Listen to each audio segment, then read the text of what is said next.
انتي باغي تجيب نقطة زوينة في الجهوي في مادة اللغة العربية، تبع معايا الفيديو إلى الآخر.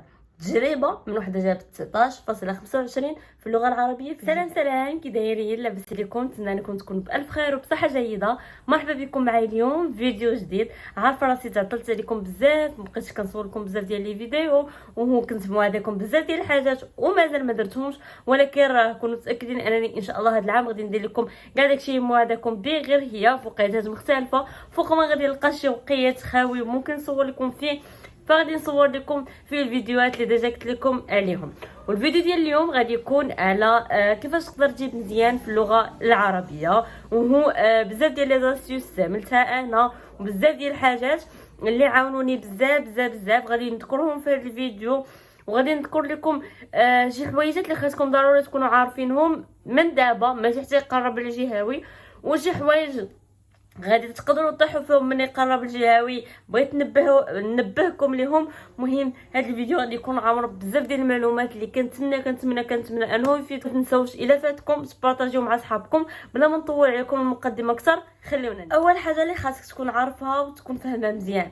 العربيه راه مقسومه لثلاثه ديال المكونات. عندنا مكون النصوص، عابش مكون اللغه، عابش مكون التعبير والانشاء. مكون النصوص عليه 10 نقاط، مكون اللغه عليه 4 نقاط، ومكون التعبير والانشاء عليه 6 ديال النقاط. المهم 20 نقطه مفرقه عليهم بثلاثه. باول مكون واللي هو مكون النصوص. مكون النصوص خاصك تعرف عليه بزاف ديال الحوايج. اول حاجه غادي تسولها في راسك هي شنو غادي يكون في المكون النصوص. ثاني سؤال غادي تسولو في راسك وشنو خاصنا نراجع المكون النصوص، شنو كاين في الاطار المرجعي، شنو كاين عندنا في المقرر ولا التفسير خاصنا نراجعوه. هاد الاسئله كاملين غنجاوبكم عليها في هذا الفيديو. اول حاجه مكون النصوص فيه 7 ديال الاسئله. هاد 7 ديال الاسئله ما كيحطوهمش لك من الفضاء ولا من شي حاجه صعيبه اولا ما عمرك قاريها لا كيكون باغي او الهدف ديالو من هاد 7 ديال الاسئله هو انه يعرفك كيفاش كتحلل النصوص، كيفاش كتفهم النصوص، وكيفاش كتقدر تركب الافكار الى غير ذلك. هذا هو الهدف من هاد 7 ديال الاسئله. اول سؤال كيكون فيه يا اما فرضيه يا اما نوعيه النص. ثاني سؤال كيكون مهم. هادشي كامل بلا ما انا نقول لكم نقدر نغلط في شي معلومه ولا ننسى شي معلومه. داكشي علاش اللي ننصحكم به هاد الاسئله السبعه الا بغيتوا تضبطوهم وتعرفوهم مزيان، وهو صافي تشوفوا واحد الفيديوهات غتقول لي واعرين في اسئله النصوص، وغتقدروا تجيبوهم الا بقيتوا كديروا التطبيقات ديالهم. غادي ننصحكم بالاستاذه خديجه اللي كنت قلتها لكم في الفيديوهات اللي تتبعوا معاهم في الجهوي ديال العربيه. هاد الاستاذه الصراحه دايره كلشي اللي الا تبعتوا معاه غتجيبوا مزيان في الاسئله ديال النصوص. بالنسبه للناس اللي ما عندهمش الويفي في الدار وما كيشارجوش بزاف يوتيوب، ما يمكنش يبقاو متبعين مع الاستاذه خديجه، فننصحكم انكم تدخلوا في العرض ديال الاستاذ هاشم ديال اللغه العربيه، وهو تما فين حاط الورقه القيصريه اللي كتضمن حتى هادشي، وفيها بزاف ديال الحوايج اخرين حتى هما اللي واعرين. المهم باقي نغرجوا على هاد الورقه القيصريه ولكن بلاتي غير بشويه. المهم كيف ما قلت لكم هاد جوج ديال الاساتذه الا تبعتوا معاهم مزيان ولا تبعتوا غير مع واحد فيهم مزيان وتفرجتوا في الفيديوهات ديالهم بعقلكم، وهو من بعد مشيتوا بديتوا كتطبقوا داكشي في اي نصوص، في اي امتحانات، في اي فروض ديال القسم، كونوا متاكدين انكم غادي تجيبوا نقاط اللي واعرين ان شاء الله. انا صراحه كنت دايره عند استاذ هاشم سوايع، ولكن ما درتهم حتى ل 15 يوم الاخرى. اذا راه من الاول ديال العام وانا نتبع مع الاستاذه خديجه، وهو بداك الفيديوهات كنت كنجيب مزيان حتى في الفروض ماشي غير في الامتحان الجهوي. ثاني حاجه خاصك تعرفها هي ان النص هو اللي دابا كاينين هذيك الاسئله كاملين مرتبطين كتجبد بالنص. يعني مثلا غادي يقول لك الفرضيه خاصك تعرف منين تجبدها من النص. يعني مثلا كيقول لك ابتداء من المصدر من هذا، المهم داكشي كامل كيكون متعلق بالنص. كيقول لك الفكره القضيه المحوريه كتجبدها من النص، التركيب من النص، هادشي كله كيكون من النص. لكن النص غتقول لي شنو الحاجات اللي يقدروا يساعدوني باش انني نقدر نفهمو بالزربه. هذه اولا. ثانيا باش انني نقدر نجاوب على اغلبيه الاسئله واخا ما نفهموش. هاد جوج ديال الاسئله اللي غادي يجاوك في بالك دابا الا ما فهمتش النص، كيفاش نقدر نجاوب على اغلبيه الاسئله، وهو كيفاش شنو هي الحاجه اللي تقدر تساعدني باش نقدر نفهم النص اكثر. غادي نقول لك النصوص اللي كيتحطوا في الامتحانات الجهويه ما كيخرجوش على المجزوءات اللي عندكم. شحال من مجزوءه عندكم 4 المجزوءات. هاد 4 المجزوءات كل وحده فيهم كتضمن مجموعه من المفاهيم.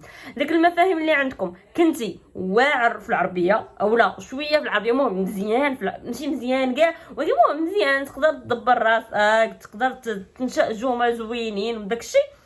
غادي نصحك ان هاد المفاهيم اللي في هاد المجزوءات غادي تضبطهم بالفهم. مثلا الخطاب الاشاري غادي نفهم شنو هو الخطاب الاشاري. مثلا عندنا التنميه، غنفهم التنميه هي واحد التطور، هي هذه غنفهمها ماشي غنحفظها، غنفهمها مزيان. وشي حوايج اللي ضروريين خاصهم يتقالوا حتى هما غنشدهم مزيان.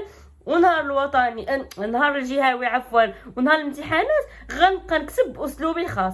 وهذه هي الطريقه اللي كنفضلها. علاش؟ باش عمرك طيح في حاله غش، في حاله غش. هذه اكثر طريقه كنفضلها. فمن الاحسن انك تمشي تفهم مزيان ومن بعد تبقى تكتب باسلوبك الخاص. ثاني حاله اللي هي لكتي ما كنتي قاطع حتى حاجه في عربيه وما كتفهمش العربيه الى غير ذلك، فنصحك انك تمشي تحفظ المفاهيم مزيان، تحفظ كاع داكشي اللي متعلق بهم. وهو ملي كنقول تحفظ، من الاحسن ما تحفظش من يوتيوب وما تحفظش من جوجل. هكا الا كنتي داخل شي عرض خاص، الا كان عندك شي استاذ في السوايع، الا كان عندك شي استاذ في القسم بغى يساعد معاك، الا كان شي حد من عائلتكم كيعرف يكتب بالعربيه، فطلبوا يديروا لك باش ما تطيحش في حاله غش. ما بغيت حتى شي حد يطيح في حاله غش، يكون حافظ وكلشي ويطيح في حاله غش. شنو كاين ثاني؟ من غير المفاهيم راه كيكونوا بزاف ديال الحاجات اللي خاصك تكون خايد عليهم فكره. هادشي غادي يساعدك في مرحله النصوص، في مرحله حتى الانشاء، في مكون النصوص ومكون تعبير الانشاء.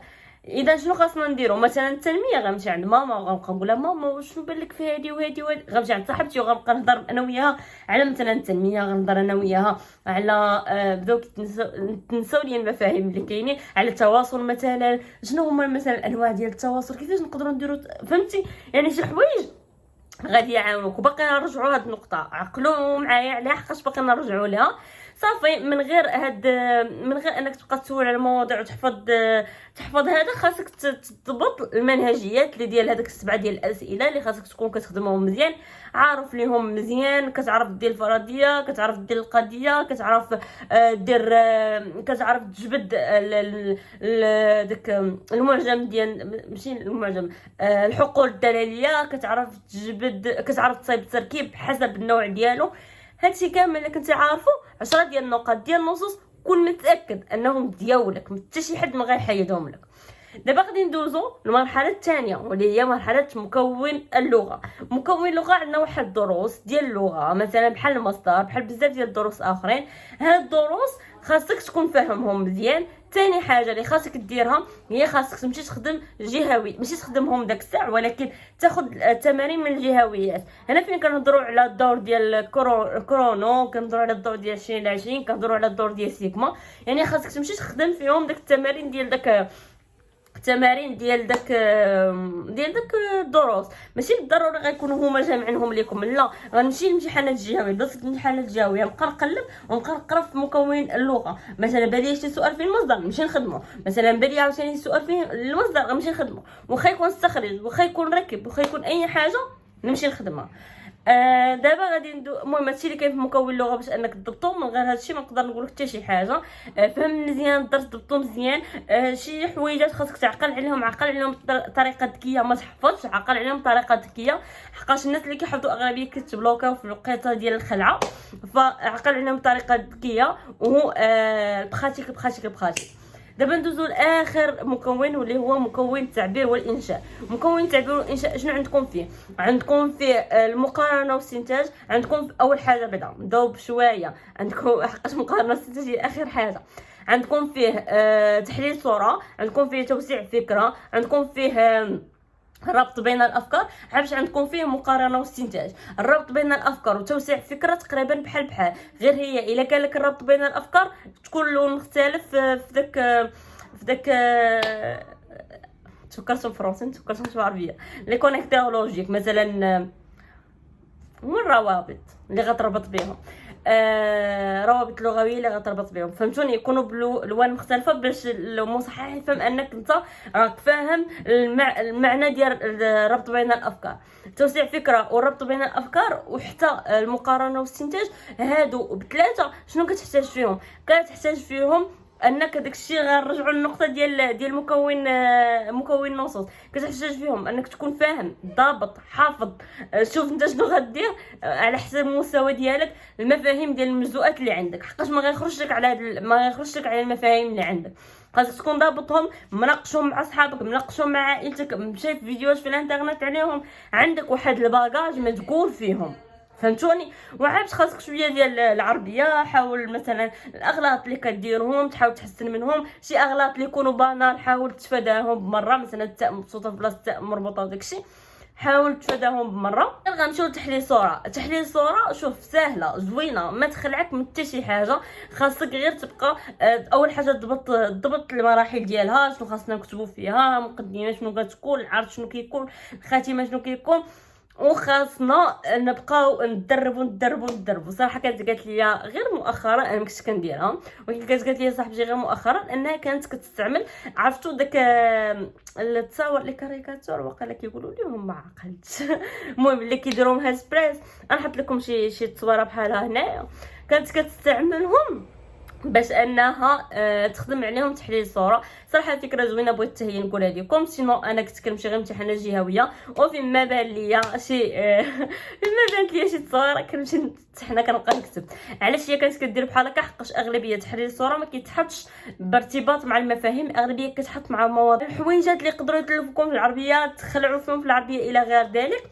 عندك ملي تكون كتخدم الجهويات، راك مني غتكون عرفتي انا بعدا كنت كنقول محال غنجيب في العربيه، قلت لكم في بدايه الفيديو جبت 19 في العربيه، 19.25 في العربيه الحمد لله، ولكن راه ما كنت كنقول ما غنجيبش في العربيه. علاش كنت كنقول ما غنجيبش في العربيه؟ راه مني كنت كنخدم جهويات هكا في الدار، كنت كنشوف التصحيح كيبان ليا بعض المرات فهمتي ما كنقدرش نقارن، بعض المرات ما كنقدرش نقارن الاجابات ديالي مع داكشي، حقاش كل واحد واسلوبه. داكشي علاش ما تخلعوش بمره ملي تشوفوا راسكم انك انت وصاحبك ما عندكش نفس الاجوبه، ما تخلعوش. راه حتى ملي كيعطيوهم يصحوا الورق كيقول لهم ماشي بالضروره تكون اجابه واحده، خاص غير الاجابه تكون منطقيه ومفهومه ومقاده. واش فهمتوني؟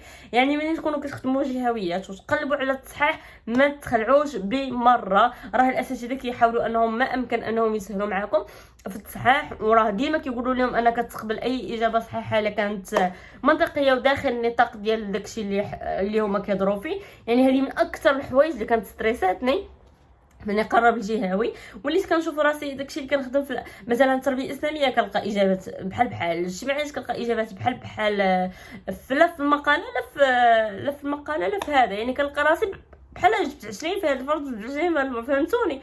فعاوتاني في الفرنسي حتى هي ما كنلقاش فيها مشكل، ولكن من كنجي الفرنسي كان عندي مشكل واحد حتى الفيديو ديال الفرنسي ونقول لكم باش نتوما ما تطيحوش فيه. اما دابا غادي نقول لكم على العربيه. فالعربيه الاجابات عادي يكونوا مختلفين بينك وبين صاحبك، بينك وبين في ديك الكتبه ديال 2020 سيكما كرونو اي كتاب اخر. المهم انا غير حقاش هما شركات اللي مشهورين اللي كنعرفهم، وهو يعني ما تخلع ما حتى شي حاجه.